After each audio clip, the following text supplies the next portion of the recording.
I think acceleration and sprints are an important return to play tool, and here's why. First, I think it's really scalable, and you can start with doing stuff in place or doing mock sprint drills or even resisted runs or hill runs or even tempo style lower intensity runs. So it's really scalable. Just like you can increase weight on the bar, you can really scale plyos or sprints or accelerations. Another reason is because these forces are much higher than you can do in the weight room, period.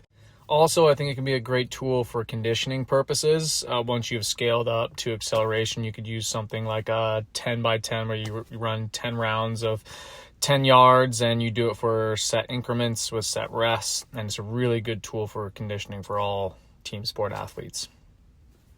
Accelerations in particular is something we use for a lot of hamstring issues or knee issues, especially resisted, because that really slows down the movement and it's pretty low risk in that regard.